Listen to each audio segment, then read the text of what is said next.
இந்த காலை ஜபத்தின் மூலம் உங்களை சந்திப்பதில் மிகுந்த மகிழ்ச்சி அடைகிறேன். இன்றைக்கும் நம்ம ஒரு விஷயம் பார்க்க போறோம். என்னன்னா, நம்ம வாழ்க்கையில நம்ம எவ்வளவோ ஜெபிக்கிறோம், ஆனா என்னுடைய வாழ்க்கையில பதிலே கிடைக்க மாட்டேங்குது அப்படின்னு சொல்லி நிறைய பேர் புலம்பிக்கிட்டே இருப்போம். நான் என்னதான் நிறைய பேர்கிட்ட நான் அட்வைஸ் கேட்கிறேன். எல்லாருமே எனக்கு என்ன சொல்றாங்கன்னா, நீங்க அதிகாலையில் இருந்துச்சு ஜெபம் பண்ணுங்கன்னு சொல்றாங்க, உபவாசம் பண்ணி ஜெபம் பண்ணுங்க சொல்றாங்க. ஆனா என்னுடைய வாழ்க்கையில இருக்கிற போராட்டம் தீந்த மாதிரியே இல்லை. திரும்ப திரும்ப அந்த பிரச்சனை வாழ்க்கையில வந்துகிட்டே இருக்கு. எதிரி என்னை மேற்கொள்ற மாதிரியே என் லைஃப் போய்கிட்டே இருக்கு. சத்ருவானவன் எனக்கு விரோதமா இருக்கவங்க தான் ஜெயிக்கிற மாதிரி சூழ்நிலை அமையுது. அப்போ என்கிட்ட என்ன மிஸ்டேக் அப்படின்னு சொல்லி நம்ம நிறைய நாள் புலம்பிக்கிட்டே இருப்போம். இன்றைக்கு ஆண்டவர் உங்களுக்கு சொல்லி கொடுக்குற ஒரு விஷயம் என்னன்னா, உங்க ஜபத்தை வல்லமை உள்ள ஜபமா நீங்க மாத்துங்க அப்படிங்கிறது தான் ஆண்டவர் இந்த காலை பொழுதுல நமக்கு சொல்லி கொடுக்குற ஒரு காரியம். நம்ம ஜெபிக்கிறோம், நம்ம எல்லாமே பண்றோம், ஆனா அது வல்லமை உள்ளதா இருக்குதா அப்படிங்கிறதா நம்ம இன்னைக்கு பார்க்க போறோம்.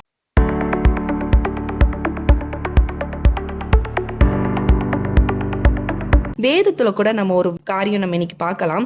2 ராஜாக்கள் 19ஆம் அதிகாரத்துல ஒரு ராஜாவை பத்தி சொல்லப்பட்டிருக்கு. நம்மளுக்கு எல்லாத்துக்குமே தெரியும், எசேக்கியா ராஜா. அவர் என்ன பண்றாரு அப்படின்னா, அவர் யூதாவை அவர் தான் ஆட்சி செஞ்சுட்டு இருந்தாரு. அப்போ அவர் ஆண்டவரை நம்பக்கூடிய ஒரு ராஜாவா அந்த ராஜா காணப்படுறாரு. அப்ப என்ன ஆகுது அப்படின்னா, அசரியா ராஜா என்ன பண்றாரு அப்படின்னா, நான் யூதாவை என்ன பண்ண போறேன்னா தாக்க நான் வர போறேன் அப்படின்னு சொல்லி ஒரு நியூஸ் வருது.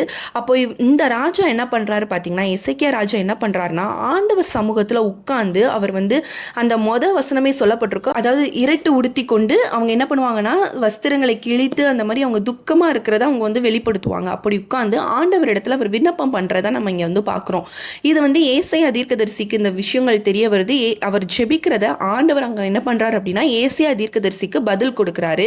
என்ன பதில் அப்படின்னு நீங்க பாத்தீங்க அப்படின்னா, 32ஆம் வசனத்துல சொல்லப்பட்டிருக்கு, ஆகையால் கர்த்தர் அசீரிய ராஜாவை குறித்து, அவன் இந்த நகரத்துக்குள் பிரவேசிப்பதில்லை, இதன் மேல் அம்பு எய்வதும் இல்லை அப்படின்னு சொல்லி நம்ம இங்க வார்த்தை பார்க்கிறோம். அப்போ அவர் ஒரு பெரிய ராஜா. அந்த ராஜா அவர் அப்போ முழு மனதா ஜெபிக்கிறார். அவர் ஃபுல்லா கண்ட்ரோல் பண்ணி ஜெபிக்கிறார். அதாவது நான் வெளி தோற்றமா இல்ல, எப்படியாவது என் தேசம் பாதுகாக்கப்படணும் அப்படிங்கிற ஒரு பாரம் இருந்துச்சு. அப்ப அந்த பாரமுள்ள ஜெபத்தை என்ன பண்றாருன்னா ஆண்டவர் கேட்டு அதுக்கு ஏசாயா தீர்க்கதரிசி மூலமா ஒரு பதில் கொடுக்கிறார். உன் நகரத்துக்குள்ளேயே பிரவேசிக்க மாட்டான், எதிரி உன் எல்லைக்குள்ளேயே வரமாட்டான் அப்படிங்கறத ஆண்டவர் இங்க திட்டவட்டமா சொல்றார். அப்போ அன்னைக்கு அந்த ஜபத்தோட வல்லமை பாத்தீங்க அப்படின்னா, ஆண்டவர் என்ன செய்யறாருன்னு பாருங்களேன். வார்த்தை கொடுத்தது மட்டும் இல்ல, அன்னைக்கே ஆண்டவர் கிரியையும் செய்ய ஆரம்பிக்கிறாரு. 35ஆம் வசனத்துல சொல்லப்பட்டிருக்கு, அன்று ராத்திரியில் சம்பவித்தது என்னவென்றால், கர்த்தருடைய தூதன் புறப்பட்டு அசரியாவின் பாளையத்தில் 109,000 பேரை சங்கரித்தான். அப்புறம் அது மட்டும் இல்ல, அதுக்கப்புறம் நீங்க 37ஆம் வசனம் பாத்தீங்கன்னா, அவனோட சொந்த பிள்ளையை என்ன பண்ணிடுவான் அப்படின்னா, அவங்க அந்த ராஜாவை அசரியா ராஜாவை என்ன பண்ணிடுவான் அப்படின்னா கொலை பண்றத நம்ம இங்க பார்க்கிறோம். அப்போ நீங்க ஆண்டவரை சார்ந்து முழு மனதா, அதாவது அவரோடு இணைந்து நம்ம ஜெபிக்கும் பொழுது ஆண்டவரோடு ஒரு கனெக்ஷன் நம்ம ஜெபிக்கிற ஜெபத்துக்கு இருக்கணும். அந்த ஜெபம் பவர்ஃபுல்லான ஒரு ஜெபமா இருக்கணும். 2வது பாரமுள்ள ஜெபமா இருக்கணும். ஆண்டவரிடத்துல அந்த ஜெபம் கேட்கப்படக்கூடிய ஒரு வல்லமை மிகுந்த ஜெபமா இருக்கணும். இந்த மாதிரி காரியங்கள் நம்ம செய்யும் பொழுது, ஊக்கமா நம்ம ஜெபம் செய்யும் பொழுது ஆண்டவர் என்ன பண்ணுவார் அப்படின்னா, எதிரிகள் உங்களுடைய வாழ்க்கையில வராதபடி ஆண்டவர் பாதுகாப்பார். இந்த நாட்கள்ல நிறைய பேர் என் ஹஸ்பண்ட் இங்க இருக்காங்க, நான் தனியா இருக்கேன், செப்பரேட்டடா இருக்கேன், நான் நிறைய முயற்சி பண்ணிட்டே இருக்கேன், ஆனால் என்னால எக்ஸாம்ஸ்ல பாஸ் பண்ணவே முடியல, நான் வேலைக்காக நிறைய தயார் பண்ணிட்டே இருக்கேன், ஆனால் என்னால முடியல அப்படின்னா, எதிரி என்ன பண்ணிட்டே இருக்கான்னா அங்க வெற்றி அடைந்து கொண்டே இருக்கிறான். ஏன்னா நம்மளுடைய ஜெபம் வல்லமை உள்ள ஜெபமாக இல்லை. இப்போ இன்னைக்கு இந்த ராஜா எப்படி வல்லமை உள்ள ஜெபமா தன்னை துக்கப்படுத்தி, அதாவது என்ன சொல்ற, தனக்குரிய பிரச்சனையா, தன்னுடைய தேசம் கைப்பற்றப்படுதுங்கிறத தனக்குரிய ஒரு பிரச்சனையா எடுத்து பாரப்பட்டு, முக்கியமா இங்க பாரத்தோடு நம்ம ஜெபிக்கும் பொழுது அந்த ஜெபம் வல்லமை உள்ள ஜெபமா காணப்படும், பரலோகத்தில் கேட்கப்படுற ஜெபமா காணப்படும், ஆண்டவர் அன்றே கிரியை செய்யக்கூடிய ஜெபமா காணப்படும். எப்படி இங்க அன்றைக்கு தூதர்கள் அது எல்லாவற்றையும் கிரியை செய்தாங்களோ, அதே மாதிரி நீங்க ஜெபிக்கிற ஜெபம் உங்களுடைய குடும்பத்திலையும் சரி, உங்களுடைய பிள்ளைகள் வாழ்க்கையிலும் சரி, பிள்ளைகள் பெற்றோரை கேட்காம அவங்க இஷ்டத்துக்கு வாழ்ந்து கொண்டிருக்கலாம், நீங்க அதுக்காக நீங்க ரொம்ப புலம்பிக் கொண்டு இருக்கலாம். நீங்க இன்றைக்கு ஒரு வல்லமையுள்ள ஜெபம் நீங்க செய்யும் பொழுது ஆண்டவர் எல்லாவற்றையும் மாற்றி உங்களுக்காக ஒரு தூதரை ஏற்படுத்தி எல்லா தடைகளையும் ஆண்டவர் முறித்து போட வல்லமை உள்ள தேவனாக காணப்படுறார். அதனால ஒரு வேலைக்காக, ஒரு ப்ரொமோஷனுக்காக நான் அந்த வேலையில் அடிமை மாதிரி இருந்துட்டு இருக்கேன், எனக்கு ஒரு உயர்வு இல்லை, என் வேலை பார்க்குறவங்க என்னை ரொம்ப ரொம்ப கேவலமாக என்னை ட்ரீட் பண்ணுறாங்க, எனக்கு அதை தாங்கவே முடியல, இந்த மாதிரி நீங்கள் பல குழப்பத்தோடு இருந்துட்டு இருக்கீங்க அப்படின்னா, இன்றைக்கு நீங்கள் எங்களோடு கூட ஒரு வல்லமை நிறைந்த ஜெபம் நம்ம ஜெபிக்க போகிறோம். ஆவியில் நிரம்பி நம்ம பாரத்தோடு ஜெபிக்கும் பொழுது அந்த ஜெபம் என்ன பண்ணும் அப்படின்னா உடனே கேட்கப்படக்கூடிய ஜெபமாக காணப்படும். பரலோகத்திலிருந்து ஆண்டவர் நமக்கு பதில் பதில் கொடுப்பார். நமக்காக தூதர்களை உண்டு பண்ணி அதற்கான எல்லா தடைகளையும் முறித்து ஆண்டவர் உங்களுக்கு இந்த நாளில் ஒரு வெற்றியை கட்டளையிடுவார். ஆகவே நம்ம கண்களை மூடி நம்ம ஜெபிக்கலாம். நமக்குள்ள ஒரு பாரம் வரணும். எந்த காரியத்துக்காக நீங்க எங்களோடு கூட இணைந்து ஜெபிக்க நினைக்கிறீங்களோ நீங்க கண்களை மூடி பாரப்பட்டு நீங்க ஜெபிங்க. அம்மா ஜெபிக்கும் பொழுது நீங்களும் கூட இணைந்து ஜெபிக்கும் பொழுது ஆண்டவர் இந்த நாளில் உங்களுக்கு ஒரு விடுதலை கொடுப்பார். நீங்க அநேகர் சாட்சி சொல்லும்படியாக ஆண்டவர் இன்று உங்களை எழுப்புவார். ஏன்னா இந்த வீடியோ போடுறதுக்கான ஒரு நோக்கம் ஆண்டவரோட சித்தமாக இருக்கலாம். என் பிள்ளைங்க வல்லமையுள்ள ஜெபம் ஜெபித்தா நான் இன்றைக்கு அற்புதம் செய்வேன் ஆண்டவர் ஒரு சித்தம் வச்சிருப்பார். அதனால தான் இந்த வார்த்தையை ஆண்டவர் அதனால தான் கொடுத்துருக்கிறார். ஸோ இதை நீங்கள் என்ன பண்ணுங்கன்னா உங்களுக்கான வார்த்தையை எடுத்து ஆண்டவர் என்னுடைய ஜெபம் வல்லமையுள்ள ஜெபம் மாற்றுங்க, பாரமுள்ள ஜெபமாக மாற்றுங்க. நான் இப்பொழுது ஜெபிக்கிற ஜெபம் பலர் என்னுடைய குடும்பத்தில் இருக்கக்கூடிய எல்லா பிரச்சனைகளையும் உடைத்து அகற்றக்கூடிய ஒரு ஜபமாக இந்த ஜபம் காணப்படணும். எனக்காக தூதர்கள் ஆண்டவரே என்னுடைய தடைகள் எல்லாவற்றையும் என்னுடைய வாழ்க்கையில் இருக்கிற தடைகளை உடைத்து போடக்கூடிய ஒரு வல்லமை உள்ள ஜபமாக மாறணும். நீங்கள் இந்த நேரத்தில் உங்கள் மைண்டை ப்ரிப்பேர் பண்ணுங்கள். கண்களை மூடி எங்களோடு கூட இணைந்து ஜெபிங்க. கர்த்தர் நிச்சயமாய் பெரிய காரியங்களை உங்களுடைய வாழ்க்கையில் செய்வார். ஸ்தோத்திர ஆண்டவரே யேசுப்பா, நன்றியோடுமே துதிக்கிறோம். இந்த நாளிலேயும் கூடயா இந்த வார்த்தைகள் கர்த்தாவே அப்பா இது பார்த்து கொண்டிருக்கிற மக்களுக்கு இது தேவைப்படுதுப்பா. அதனால தான் அப்பா அந்த வார்த்தைகள் அப்பா நீர் எங்களுக்கு கொடுத்திருக்கிறீரு. அன்று அந்த ராஜா எப்படி அப்பா ஆண்டவரே அந்த தேசத்துக்காக பாரம் உள்ள ஒரு இதாக ஜெபித்தாங்களோ அதுபோல இந்த நாளில் தகப்பனே இதை பார்த்து கொண்டிருக்கிற ஒவ்வொரு பிள்ளைகளுக்காகவும் கர்த்தாவே அப்பா நம்முடைய சமூகத்தில் வருகிற ஆண்டவரே ஷப்பா ஆண்டவர் அப்பா எந்த ஒரு காரியங்கள் செய்தாலும் அது ஒரு பாரத்தோடு நாங்கள் செய்யும் போது அறிக்கையிடும் போது சொல்லும் போது கர்த்தாவே அந்த ஜெபங்கள் கேட்கப்படும் ஆண்டவரே. இந்த நாளில் ஆமாண்டவரே ஷப்பா எங்களோடு இணைந்து ஜெபிக்கிற ஒவ்வொரு பிள்ளைகள் அவங்க இந்த நேரத்தில் அப்போ உங்களுக்கு என்னென்ன காரியங்கள் உங்களுக்கு தேவைப்படுதோ அதை தேவ சமூகத்தில் நீங்கள் தெரியப்படுத்துங்க. கர்த்தர் நிச்சயமாகவே இன்றைக்கு ஒரு அற்புதத்தை உங்கள் வாழ்க்கையில் செய்ய போறார். நம்ம இணைந்து யாரோ ஒருத்தவங்க ஜெபிக்கிறாங்க, நம்ம கேட்டுக்கொண்டு இருக்கணும்னு இருக்கக்கூடாது. இந்த நேரம் நீங்க ஜெபிக்கிற நேரம், நீங்க வாய்களை திறந்து கர்த்தரிடத்தில் கேட்கும்போது உங்க காரியங்களை உங்க பிரச்சனைகளை நீங்க தேவனிடத்தில் தெரியப்படுத்தும் போது இந்த நேரத்தில் கர்த்தர் தாமே இறங்கி உங்களுக்கு ஒரு அற்புதத்தை அதிசயத்தை உங்க வீடுகளில் உங்களுக்குள்ள செய்ய போகிறார்.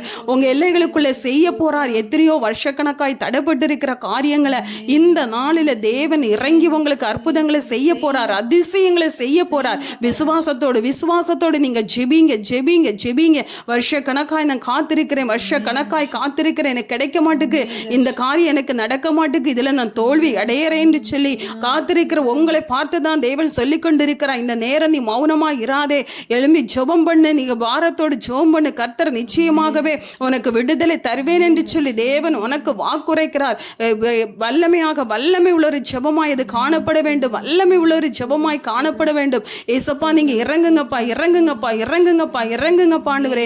ஏசப்பா இன்றைக்கு எங்களோடு இணைந்து ஜெபிக்கிற பாரத்தோடு ஜெபித்து கொண்டிருக்கிற ஒவ்வொரு பிள்ளைகள் மேலும் உங்க விசேஷித்த கரம் இறங்க வேண்டும். அந்த ராஜா எப்படி அந்த இடத்துல அப்பா அவங்க பதறல, எங்கேயும் போகல, தேவ சமூகத்தில் உட்கார்ந்து ஜெபிக்கும் போது எப்படி நீங்க பதில் கொடுத்து அன்று ராத்திரியிலேயே தேவ தூதர்களை அனுப்பி அவர்களுக்கு விரோதமாக இருந்த காரியங்களை நீங்க சங்கரித்தீங்களோ அதுபோல எங்களோடு இணைந்து ஜெபிக்கிற பிள்ளைகளுடைய வாழ்க்கையில் இருக்கிற எல்லா பிரச்சனைகளும் இந்த நாளில் அப்பா நீங்க இறங்கியப்பா அப்பா அவங்க பிரச்சனைகளை முற்றிலுமாய் கர்த்தர் அகற்றி போட வேண்டுமா? இயேசுவின் நாமத்தினால ஜெபிக்கிறோம். இயேசுவின் நாமத்தினால ஒரு அற்புதம் நடக்கட்டும். இயேசுவின் நாமத்தினால ஒரு அதிசயம் நடக்கட்டும். அப்பா தடைபட்டிருக்கிற காரியங்கள் இன்றைக்கு அந்த மாறுவதாக இயேசுவின் நாமத்தினால வருஷ கணக்காய் காத்திருக்கிற அந்த தடைப்பட்ட காரியங்கள் இயேசுவின் நாமத்தினால மாறுவதாக தகப்பனே.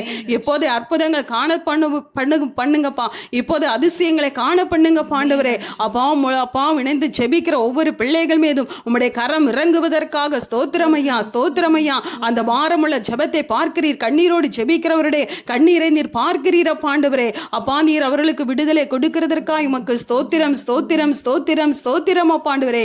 இந்த நாளிலே நீங்க அப்பா இறங்கியப்பா ஒவ்வொரு பிள்ளைகளையும் ஆண்டவரே அவங்க பாரமுள்ள ஜெபத்தை கர்த்தர் கேட்டிருக்கிறீரப்பா. நீர் அற்புத அதிசயங்களை செய்ய போறீரப்பா. தேவ தூதர்களை அனுப்பி தகப்பனே அற்புதங்கள் அப்பா இன்னைக்கு அவர்களுக்கு இருக்கிற எல்லா பிரச்சனைகளை கர்த்தர் மாற்றி அப்பா நீங்க பெரிய காரியத்தை அவங்க வாழ்க்கையில செய்ய போறீர் தகப்பனே. அப்பா உமக்கு ஸ்தோத்திரம் அப்பா ஆண்டவரே. நன்றியோடுமை துதிக்கிறோம் அப்பா. ஜெபத்தை கேட்டீரப்பா. அற்புதங்களை செய்ய போறீர், அதிசயங்களை செய்ய போறீர். உமக்கு நன்றி அப்பா. எங்களை தாழ்த்தி உம்முடைய கரங்களில் ஒப்பு கொடுக்கிறோம் அப்பா. என் ஆத்மாவே கர்த்தரை ஸ்தோத்ரி, என் முழு உலமே பரிசுத்த நாமத்தை ஸ்தோத்ரி. என் ஆத்மாவே கர்த்தரை ஸ்தோத்ரி, கர்த்தர் செய்த சகல உபகாரங்களையும் மறவாதே. ஆமேன். அப்பா, இந்த நாளிலேயும் எங்களோடு இணைந்து நீங்கள் ஜெபித்திருக்கிறீங்க. இந்த ஜெபம் ஒரு 2 நிமிஷத்தில் ஜெபித்துட்டு முடிக்கிற காரியம் இல்லை. இன்றைக்கு நீங்கள் கொஞ்சம் நேரம் தனியாக இருந்து, ஏசப்பா இந்த வார்த்தை நீங்கள் எங்களுக்கு கொடுத்துருக்கீங்க ஏசப்பா, இந்த ராஜா எப்படி ஜெபித்தாலோ அதுபோல் நாங்களும் உங்கள் சமூகத்தில் உட்காந்து ஜெபிக்கணும்னு நீங்கள் தனிப்பட்ட முறையில் தேவ சமூகத்தில் போய் உட்கார்ந்து நீங்கள் ஜெபிக்கும் போது அந்த தடைகள் எல்லாம் எவ்வளோ காலமாய் உங்களுக்கு கிடைக்காம இருக்கிற சொத்துக்களாக இருக்கலாம், என்ன ஒரு காரியங்களாக இருந்தாலும் சரிதான், இன்றைக்கு அந்த காரியத்தை கர்த்தர் உங்களுக்கு செய்ய போறார். ஏனென்று சொன்னால் அந்த ராஜா தேவ சமூகத்தில் இருந்ததுனால அந்த அற்புதங்கள் நடந்தது. அதுபோல இன்றைக்கு நீங்க இந்த ஜெபத்தை 2 நிமிஷம் பண்ணிட்டோம் இதனால எல்லாம் சரியாயிரும் அப்படின்னு நீங்க நினைக்க கூடாதும். தனிப்பட்ட முறையில் நீங்க இன்றைக்கு அந்த ஒரு பாரத்தோடு அந்த இது நீங்க ஜெபிக்கும் போது கர்த்தர் நிச்சயமாகவே உங்க வாழ்க்கையில் உங்க ஜெபங்கள் பரலோகத்தில் கேட்கப்படும். உங்களுக்கான எல்லா வாசல்களும் திறக்கப்படும். எப்படி அந்த ராஜா ஆசீர்வதிக்கப்பட்டாரோ அதுபோல உங்களையும் கர்த்தர் இந்த நாட்களில் ஆசீர்வதிக்க போறார். தொடர்ந்து ஜெபம் பண்ணுங்க, கர்த்தர் தாமே உங்களை ஆசீர்வதிப்பார். இந்த வீடியோ உங்களுக்கு ரொம்ப பிரயோஜனமா இருக்கும் என்று சொல்லி நாங்கள் கர்த்தருக்குள் விசுவாசிக்கிறோம். அம்மா சொன்ன மாதிரி இந்த வீடியோ நம்ம இதோட அப்படி ஸ்டாப் பண்ணாமல் நீங்கள் இதே ஜெபத்தோடு நீங்கள் உட்காந்து கொஞ்சம் நேரம் நல்லா உங்களுக்கு அந்நிய பாஷை இருக்குன்னா அந்நிய பாஷையில் நிரம்பி நீங்கள் ஜெபிங்க. ஆவியில் நிரம்பி நீங்கள் இந்த பாரத்தோடு உட்காந்து இந்த அதிகாரத்தை எடுத்துக்கோங்க. 2 ராஜாக்கள் 19ஆம் அதிகாரத்தை எடுத்து நல்லா தியானித்து நல்லா மெடிடேட் பண்ணுங்க. உட்காந்து நல்லா நீங்கள் கொஞ்சம் நேரம் 1 மணி நேரம் நல்லா டைம் ஸ்பெண்ட் பண்ணி நல்லா நீங்கள் ப்ரேயர் பண்ணுங்கள். நிச்சயமாக எல்லா தடைகளும் மாறும். ஆண்டவர் உங்களுக்காக கிரியை செய்ய ஆரம்பித்து விட்டார் அப்படிங்கிறத நீங்கள் விசுவாசிங்க. இந்த வீடியோ நீங்கள் அநேகருக்கு ஷேர் பண்ணுங்கள், அவங்களுக்கும் இந்த ரொம்ப பிரயோஜனமாக இருக்கும். மீண்டும் உங்களை அடுத்த ஒரு வீடியோவில் சந்திக்கிறேன். கர்த்தர் உங்களை ஆசீர்வதிப்பாராக. ஆமேன்.